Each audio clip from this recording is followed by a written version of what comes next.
ഷഖീഖുൽ ബൽഖിയുടെ മഹാനായ ശിഷ്യൻ. മഹാനായ ഷഖീഖുൽ ബൽഖി റഹ്മത്തുള്ളാഹി അലൈഹി അവരോടുകൂടെ 30 വർഷം കൂടെ കഴിഞ്ഞിട്ട് എന്ത് പഠിച്ചെടുത്തു എന്ന് ചോദിച്ചു ഹാത്തിമുൽ അസമ്മിനോട് മഹാനായ ഷഖീഖുൽ ബൽഖി റഹ്മത്തുള്ളാഹി അലൈഹിമ. മുൻദു കം സഹിബ്തനി, എത്ര കാലമായി എന്റെ കൂടെ കൂടിയിട്ടും ചോദിച്ചു മഹാനായ ഗുരു മഹാനായ ശിഷ്യനോട്. മുൻദു 30 ആമൻ, 30 കൊല്ലായല്ലോ എന്ന് പറഞ്ഞു. 30 വർഷം. എന്തേ നീ പഠിച്ചത്? 8 മസായിൽ, ഞാൻ പഠിച്ചത് ഈ 8 മസ്അലകളാണ്. മഹാനായ ഷഖീഖുൽ ബൽഖി പറഞ്ഞ വാക്ക്, 30 കൊല്ലം കൊണ്ട് പഠിച്ചത് 8 മസ്അലകളോ. ഇന്നാ ലില്ലാഹി വ ഇന്നാ ഇലൈഹി റാജിഊൻ. ഇസ്തിർജാ ചെയ്തുന ഇന്നാ ലില്ലാഹി എന്ന് പറഞ്ഞു ഷഖീഖുൽ ബൽഖി തങ്ങൾ. 30 കൊല്ലം കൊണ്ട് പഠിച്ചത് ആകെ 8 മസ്അലെ. ഹാത്തിമിൻ ഇൻദിക്, ആ 8 മസ്അല എന്താണെന്ന് പഠിപ്പിച്ചതാ. ഈ 8 മസ്അലയാണ് നമ്മുടെ അറിവിന്റെ ആകത്തുകയായി മാറേണ്ടത്. ഇത് കിട്ടിയില്ലെങ്കിൽ നമ്മുടെ പഠനം ഒന്നൊരു കാര്യമില്ല. നമ്മുടെ ദീനീ സ്ഥാപനങ്ങൾ കുറെ പേർക്ക് ഭക്ഷണം കഴിക്കാൻ ഒരു ഇടമാകും എന്നല്ലാതെ അറിവിന്റെ ഗോപുരമായി മാറുകയില്ല. ഈ 8 മസ്അലകൾ ഹാത്തിമുൽ അസം മഹാനായ ഗുരുവിൽ നിന്ന് ഷഖീഖുൽ ബൽഖി എന്ന് പഠിച്ചത് ഞാൻ ആമുഖത്തിലെ പറയാൻ, ഒരു പക്ഷേ അവസാനത്തിലേക്ക് എത്തുമ്പോൾ സമയം തികഞ്ഞില്ലെങ്കിലോ എന്ന് വിചാരിച്ച്. ഒന്നാമത്തെ മസ്അല, ബഹുമാനപ്പെട്ടവർ പറഞ്ഞു, യാ ഉസ്താദ് നളർതു ഇലാ ഹാദൽ ഖൽഖ്, ഞാൻ അല്ലാഹുവിന്റെ സൃഷ്ടികൾ അങ്ങനെ നോക്കുമ്പോ ഓരോരുത്തർക്കും ഒരു മഹബൂബ്, ഒരു സ്നേഹിതനുണ്ട്, കൂട്ടുകാരുണ്ട്. അങ്ങനെ കുറെ കൂട്ടുകാരുടെ ഒരു സംഗമമാണ് നമ്മുടെ ഈ സംഗമം. ഇൻഷാ അല്ലാഹ് വജബത് മഹബ്ബതി ലിൽ മുതഹാബ്ബീന ഫിയ വൽ മുതസാവിരീന ഫിയ എന്ന് അല്ലാഹു നാളെ പറയുകയും, എനിക്ക് വേണ്ടി പരസ്പരം സ്നേഹിച്ച്, എനിക്ക് വേണ്ടി പരസ്പരം ഒരുമിച്ച് കൂടുകയും, എനിക്ക് വേണ്ടി പരസ്പരം സ്നേഹിക്കുകയും ചെയ്ത ആളുകൾക്ക് എന്റെ മുഹബ്ബത്ത് നിർബന്ധമാണ്. ഉദില്ലുഹും ഫീ ദില്ലി അർശി യൗമ ലാ ദില്ല ഇല്ലാ ദില്ലി, എന്റെ തണലല്ലാതെ മറ്റ് യാതൊരു തണലുമില്ലാത്ത നാളിൽ എനിക്ക് വേണ്ടി സ്നേഹിച്ചവർക്ക് ഞാൻ തണല് കൊടുക്കും എന്ന വിഭാഗത്തിൽ അല്ലാഹു ഈ സിൽവർ ജൂബിലിക്ക് വേണ്ടി ഒരുമിച്ച് കൂടിയ ഈ ഉലമാഇന്റെ മുതഅല്ലിമീങ്ങളുടെ സ്നേഹിതന്മാരുടെ കൂട്ടുകാരുടെ പ്രസ്ഥാന ബന്ധുക്കളുടെ ഈ സംഗമം അല്ലാഹു നാളെ അർശിന്റെ തണൽ നൽകാൻ നമുക്ക് സഹായമാക്കി തരട്ടെ. ആമീൻ യാ റബ്ബൽ ആലമീൻ. എല്ലാവർക്കും മെഹബൂബുണ്ട്. എല്ലാ മെഹബൂബും ഖബർ വരെയാണ്. ഖബറിലെത്തിക്കഴിഞ്ഞാൽ തന്റെ മെഹബൂബിനെ ഇവിടെ ഇട്ടേച്ച് കൂടെയുള്ള മെഹബൂബ് തിരിച്ചു പോരുകയാണ്. ഇത് ഞാൻ കണ്ടു, തീരുമാനിച്ചു, എനിക്കും ഒരു മെഹബൂബ് വേണം എന്റെ കൂടെ കടക്കാൻ. ഞാൻ ചെയ്തു. ഫജഅൽതുൽ ഹസനാതി മഹ്ബൂബി, എല്ലാ നന്മകളും എന്റെ കൂട്ടുകാരാക്കി ഞാൻ മാറ്റുകയാണ് ഉണ്ടായത്. എന്റെ കൂട്ടുകാരൻ നന്മയാണ്, ഹസനാത്ത്. അതിൽ സ്വലാത്തുണ്ട്, അതിൽ ദിക്റുണ്ട്, നന്മയ്ക്ക് വേണ്ടിയുള്ള യാത്രയുണ്ട്, പഠനമുണ്ട്, സ്വതക്കയുണ്ട്, പരസ്പര സഹായമുണ്ട്. എല്ലാ ഹസനാത്തുകളും എന്റെ ഹബീബ് കൂട്ടുകാരൻ നന്മയായിക്കോട്ടെ ഞാൻ തീരുമാനിച്ചു. ഹാത്തിം തങ്ങളോട് ചോദിച്ചു, മറ്റേതെന്താ, രണ്ടാമത്തേതെന്താണ്? നളർതു ഫീ ഖൗലില്ലാഹി അസ്സ വജല്ല, ഞാൻ അല്ലാഹുവിന്റെ വചനം നോക്കുകയാണ്. وَأَمَّا مَنْ خَافَ مَقَامَ رَبِّهِ وَنَهَى النَّفْسَ عَنِ الْهَوَى فَإِنَّ الْجَنَّةَ هِيَ الْمَأْوَى. فَأَمَّا مَنْ خَافَ مَقَامَ رَبِّهِ, അല്ലാഹുവിന്റെ തിരുമുമ്പിൽ എഴുന്നേറ്റ് നിൽക്കണമല്ലോ എന്ന് പേടിക്കുകയും അല്ലാഹുവിന്റെ മുമ്പിലേക്ക് വരുമല്ലോ. وَنَهَى النَّفْسَ عَنِ الْهَوَى, ശരീരത്തിന് ഇഷ്ടമുള്ള ഒരുപാട് ഇച്ഛകൾ, അത് പക്ഷേ അള്ളാഹുവിന് ഇഷ്ടമില്ലാത്തത്, എന്റെ ശരീരത്തിന് ഇഷ്ടമുള്ളത് ഞാനത് വേണ്ടെന്ന് വെക്കാൻ തീരുമാനിച്ചാൽ, അള്ളാഹുവിന് വേണ്ടി അവന്റെ മഹത്വം മനസ്സിലാക്കി പേടിക്കുകയും ചെയ്താൽ എന്താ ഭാഗ്യം? ഫഇന്നൽ ജന്നത ഹിയൽ മഅവാ, സ്വർഗമാണ് അവരുടെ അഭയകേന്ദ്രം, സ്വർഗമാണ് അവന്റെ സങ്കേതം. എന്താ ചെയ്യേണ്ടത്? അള്ളാഹുവിനെ പേടിക്കണം, ശരീരത്തെ സൂക്ഷിക്കണം. ഇത് ഞാൻ ശുദ്ധ കലാമിലെ സൂറത്തുൻ നാസിആത്തിൽ ഓതിയപ്പോ മഹാനായ ശൈഖിനോട് മഹാനായ ഗുരു ഹാത്തിമുൽ അസം പറയുന്നത്, എന്റെ ശരീരം പിടിച്ചു നിർത്തുകയും അള്ളാഹുവിന്റെ അനുസരണയല്ലാതെ മറ്റൊന്നും ഞാൻ ചെയ്യില്ല. അള്ളാഹ്ക്ക് ഇഷ്ടമുള്ളതല്ലാതെ പടപ്പുകളുടെ ഇഷ്ടം ഞാൻ നോക്കില്ല. അള്ളാഹ്ക്ക് ഇഷ്ടമാണോ ഞാൻ അതേ ചെയ്യൂ. ഇത് ഞാൻ തീരുമാനിച്ചു എന്ന് ഷഖീഖുൽ ബൽഖിയോട്. വാവ്, വണ്ടർഫുൾ. മൂന്നാമത്തത് എന്താണെന്ന് ചോദിച്ചു. 30 കൊല്ലം കൊണ്ട് പഠിച്ച ഇൽമാണിത്. ശരീരം കൊണ്ട് തിന്മ ചെയ്യാതിരിക്കാൻ. ഇതിനൊന്നും പറ്റില്ലെങ്കിൽ എന്തിനാ നമ്മുടെ ഇൽമ, എന്തിനാ പിന്നെ നമ്മെ പറ്റുക? മൂന്നാമത്തേത് എന്താന്ന് ചോദിച്ചു.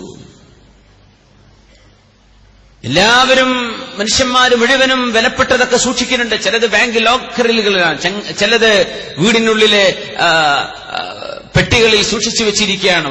ചില ആധാരങ്ങൾ, ചില കോപ്പികൾ, ചില സർട്ടിഫിക്കറ്റുകൾ എല്ലാം ഞാനും സൂക്ഷിച്ചു വെക്കാനൊന്ന് തീരുമാനിച്ചു. അള്ളാഹുവിന്റെ കലാമ സൂറത്തുൻ നഹ്ലിൽ നോക്കിയപ്പോ മാ ഇൻദകും യൻഫദു വമാ ഇൻദല്ലാഹി ബാഖ്, നിങ്ങളുടെ കയ്യിലുള്ളതൊക്കെ തീർന്നു പോകും കേട്ടോ, അള്ളാന്റെ കയ്യിലുള്ളതേ ബാക്കിയാകൂ എന്ന് ഞാൻ കണ്ടപ്പോൾ എന്റെ എല്ലാം അള്ളാഹുവിന്റെ വജ്ഹിന് വേണ്ടി ഞാൻ കൊടുക്കാൻ തീരുമാനിച്ചു. നാലാമത്തേത് എന്താണ്? ഓരോരുത്തരും അഭിമാനം കിട്ടാൻ വേണ്ടി ഓടുകയാണ്. ഞാൻ ശ്രദ്ധിക്കപ്പെടണം, ഞാൻ അറിയപ്പെടണം, എന്നെ ആളുകൾ നോക്കണം, എന്നെ ശ്രദ്ധിക്കണം. ഈ രീതിയിൽ സമ്പത്ത് കൊണ്ട് ചിലർ, കലാപ്രകടനം കൊണ്ട് മറ്റു ചിലർ, മറ്റേതെങ്കിലും വഴികളിലൂടെ മറ്റു ചില ആളുകൾ ഇങ്ങനെ ഫെയിമും അതുപോലെ തന്നെ പ്രശസ്തിക്കും വേണ്ടി ഷോ ഓഫ് എല്ലാവരും നടത്തിക്കൊണ്ടിരിക്കുമ്പോ ഞാൻ സൂറത്തുൽ ഹുജറാത്തിലേക്ക് നോക്കി. ആ സൂറയിൽ അള്ളാഹു പറഞ്ഞുവല്ലോ, ഇന്ന അക്റമകും ഇൻദല്ലാഹി അത്ഖാകും, നിങ്ങളിൽ ഏറ്റവും അള്ളാഹുവിന്റെ അടുത്ത് ശ്രേഷ്ഠർ അള്ളാഹുവിനെ സൂക്ഷിക്കുന്നവരാണെന്ന്. ഞാൻ അതങ്ങ് തീരുമാനിച്ചു. അങ്ങനെ ആയിക്കോട്ടെ, എന്റെ മഹത്വം തേടിയുള്ള യാത്ര തഖ്വയിലാകട്ടെ. ഞാൻ തഖ്വയിലേക്ക് മടങ്ങി. മഹാനായ ഹാത്തിമുൽ അസ്വം. മൂന്നാമത്തേത് പറഞ്ഞു, ആളുകൾക്ക് പേടിയുള്ള വിഷയം പൈസയെക്കുറിച്ചാണ്. ജോലി നഷ്ടപ്പെടുമോ, പണി പോകുമോ? ഇന്ന് പഠിക്കുന്നത് പോലും പൈസ കിട്ടാനാണ്. അതാണ് ഏറ്റവും വലിയ അത്ഭുതം. സർട്ടിഫിക്കറ്റ് കിട്ടിക്കഴിഞ്ഞാൽ പിന്നെ ഒരു ജോലി, അങ്ങനെ പ്രൊഫഷണൽ ലേണിംഗ്, പ്രൊഫഷണൽ കോഴ്സുകളിലേക്കുള്ള കുട്ടികളുടെ കുത്തൊഴുക്ക്. ഇവിടെ നമ്മുടെ മാഷ് പറഞ്ഞില്ലേ, മുസ്തഫ സാറ്, ഈ ജോലി ബേസ് ചെയ്തുകൊണ്ടുള്ള പഠനം വർദ്ധിച്ചുകൊണ്ട്. എന്തിനാ പഠിക്കേണ്ടതെന്ന് അറിയണില്ല. പഠിക്കുന്നത് സ്രഷ്ടാവിനെ മനസ്സിലാക്കാനും അള്ളാഹുവിന്റെ കൽപ്പനകൾ തിരിച്ചറിയാനുമാണ്. ഇതാണ് ലക്ഷ്യം. ഖലഖൽ ഇൻസാന മിൻ അലഖ്. ഈ രണ്ട് ഖൽക്കിന്റെയും രക്ഷിതാവിനെ മനസ്സിലാക്കിയാൽ, അവൻ അക്രമാണെന്ന് അറിഞ്ഞുകഴിഞ്ഞാൽ ഫസ്ജുദ് വഖ്തരിബ്, ആ റബ്ബിലേക്ക് അടുത്തേക്കണം. ഇതാണ് അള്ളാഹുവിന്റെ ലക്ഷ്യം.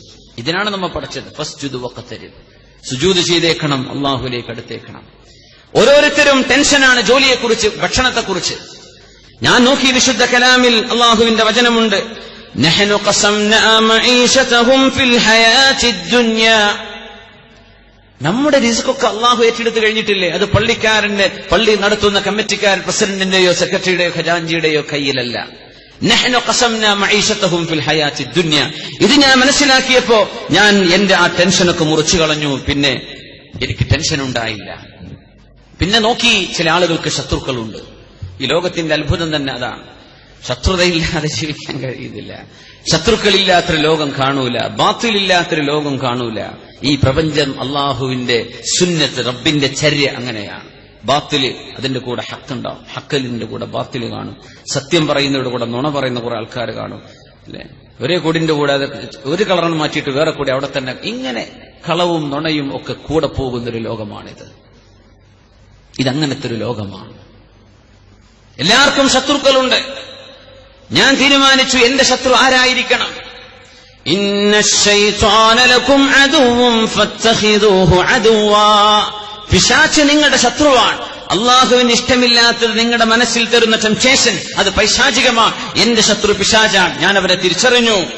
ഏഴാമത്, അള്ളാഹു സുബ്ഹാനഹു വ തആല ഓരോരുത്തർക്കും അഭിമാനം നൽകിയിട്ടുണ്ട് അള്ളാഹുവിന്റെ റിസ്ക്കിലൂടെ. ആ റിസ്ക് അള്ളാഹു, വമാ മിൻ ദാബത്തിൻ ഫിൽ അർളി ഇല്ലാ അലല്ലാഹി റിസ്ഖുഹാ. ഞാൻ അള്ളാഹുവിന്റെ സൃഷ്ടികളിൽ ദവാബിൽപ്പെട്ട ഒരു ദാബയാണ്. എന്റെ കാര്യം എന്റെ റബ്ബ് ഏറ്റെടുത്തിട്ടുണ്ടല്ലോ. ഞാൻ സർവ്വ ടെൻഷനും മാറ്റിവെച്ചു. എട്ടാമത് ഞാൻ നോക്കി, നളർതു ഇലൽ ഖൽഖ്. ഓരോരുത്തരിലേക്കും നോക്കുമ്പോ ഓരോരുത്തരും ഓരോരോ കാര്യങ്ങൾ ആശ്രയിച്ചാണ് ജീവിക്കുന്നത്. ചിലർക്ക് അവരുടെ മാനേജറെയാണ്, ചിലർക്ക് അവരുടെ ബാങ്ക് ബാലൻസാണ്, ചിലർക്ക് അവരുടെ കെട്ടിടമാണ്, ചിലർക്ക് അവരുടെ കച്ചവടമാണ്, ചിലർക്ക് അവരുടെ ജോലിയാണ്, ചിലർക്ക് അവരുടെ കൃഷിയിടമാണ്. ഓരോരുത്തർക്കും ഓരോന്ന് ആശ്രയിക്കാനുണ്ട്. ഞാൻ സൂറത്തു ത്വലാഖിലേക്ക് നോക്കി, വമൻ യതവക്കൽ അലല്ലാഹി ഫഹുവ ഹസ്ബുഹ്. അള്ളാഹുവിലേക്ക് കാര്യങ്ങൾ ഏൽപ്പിച്ചാൽ അവൻ മതിയല്ലോ. അള്ളാഹുവിനെ തവക്കുലാക്കിയാൽ അള്ളാഹു കാര്യങ്ങൾ സാധിപ്പിച്ചു തരുമല്ലോ. ഞാൻ തവക്കുലിന്റെ മുഖമുദ്രയാക്കി. ഈ 8 ഞാൻ പഠിച്ചത്. ഫഹുവ ഹസ്ബി. ഇനി മറ്റൊന്നും 30 കൊല്ലത്തിനിടയ്ക്ക് എനിക്ക് പഠിക്കാനുണ്ടായില്ല എന്ന് മഹാനായ ഷഫീഖുൽ ബൽഖിയോട് ഹാത്തിമുൽ അസ്വം റഹ്മത്തുള്ളാഹി അലൈഹി പറഞ്ഞ ഈ 8 കാര്യങ്ങളായിരിക്കണം നമ്മുടെ പഠനത്തിൽ നിന്ന് കിട്ടേണ്ടത്. അത് ഭൗതികമായി പഠിച്ചാലും അല്ലാതെ ഏത് വിഷയം